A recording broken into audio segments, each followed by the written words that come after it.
भारत सरकार के आयुष मंत्रालय की ओर से औषधीय पौधों की जानकारी बच्चों और आम नागरिकों को देने के उद्देश्य से प्रदेश के सरकारी स्कूल औषधीय उद्यानों की स्थापना की जा रही है। राजकीय मेडिसिनल प्लांट बोर्ड की सहायता से प्रदेश के 100 राजकीय विद्यालयों में पायलट प्रोजेक्ट के आधार पर हर्बल नर्सरी लगाने का काम शुरू किया गया है। राज्य के आयुष विभाग के विशेषाधिकारी मनोहर पारिक ने दूरदर्शन से विशेष बातचीत में बताया कि भारत सरकार के सहयोग से शुरू किए गए इस अभियान का उद्देश्य लोगों को औषधीय पौधों के गुणों से परिचित कराना है।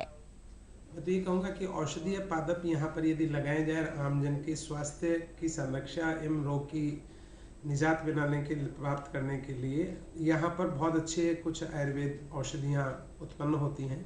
तो बोर्ड ने ये सोचा कि जहाँ तक हो सकता है हम जो अभिभावक हैं और जो छात्र हैं उन छात्रों को इसकी जानकारी दें।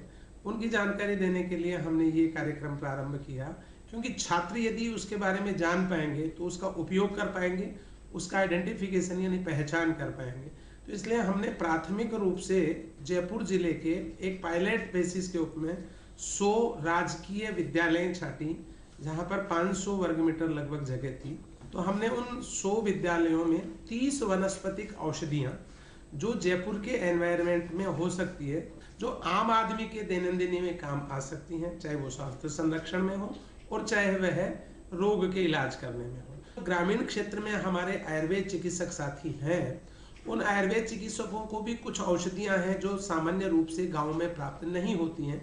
यदि विद्यालयों में वो ऐसी औषधियाँ यदि प्राप्त हो सकेंगी तो मैं मानता हूं कि वो वहां पर स्थानीय रूप से उनको प्राप्त करके और जो वहां के आमजन हैं उनकी चिकित्सा में उनको सहायता मिल सकेगी। मैं ये कहूँगा कि ये प्रोजेक्ट जो है ये औषधीय पादपों की पहचान, उनकी प्राथमिक उपयोगिता और चिकित्सक को एक औषधि की स्थानीय स्तर पर सर्वसुलभता, तीनों ही प्रकार से यह प्रोजेक्ट बहुत बढ़िया प्रभावी साबित होगा। जयपुर वेस्ट के सीबीईओ बीडी गुप्ता, शहीद लेफ्टिनेंट अभय पारिक राजकीय बालिका उच्च माध्यमिक विद्यालय गांधीनगर की प्राचार्य उर्मिला बारट व राजस्थान राजकीय उच्च माध्यमिक विद्यालय बजाज नगर के प्राचार्य अनुराग शर्मा ने बताया कि यह सरकार की अच्छी पहल है। इससे भावी पीढ़ी को आयुर्वेदिक जड़ी बूटियों के बारे में जानकारी प्राप्त हो सकेगी। तरह तरह की बीमारियां हो रही हैं, उनकी रोकथाम करने में बच्चे लाइव रूप से परिचित होंगे, कौन सी औषधि कैसे होती है। जब यहाँ देखेंगे तो घरों में जाकर के इस तरह के पौधे विकसित करेंगे, जिससे विभाग को भी लाभ होगा, समाज को भी लाभ होगा।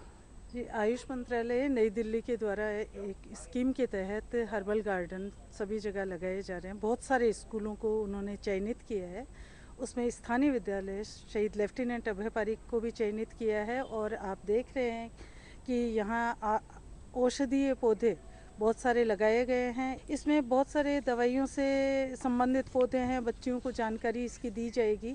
साइंस, क्योंकि साइंस स्ट्रीम यहाँ है, कुछ बच्चे वनस्पति शास्त्र के जो हैं वो समझते हैं और पौधों के नाम के बोर्ड भी पौधों के साथ लगा दिए गए हैं। एक प्रयास है जिसके द्वारा हम विद्यार्थियों को, उनके अभिभावकों को और साथ ही साथ यहाँ जो भी विजिटर्स आएंगे, जो विद्यालय में जो प्लांट्स लगाए जाएंगे, मेडिसिनल प्लांट्स लगाए जाएंगे, जो हमारी प्राचीन आयुर्वेदिक पद्धति है जो पहले बहुत विकसित हुआ करती थी, उनका इस वर्तमान परिप्रेक्ष्य में हम किस प्रकार से उन हर्बल प्लांट्स का उपयोग कर सकते हैं, उपयोग करते हुए हम उनकी उपयोगिता समझाने का प्रयास करेंगे, जिससे ये हो सके कि हम हमारे विद्यालय में जो हर्बल प्लांट्स विकसित किए जा रहे हैं उनका क्या हम उपयोग किया जा सकता है।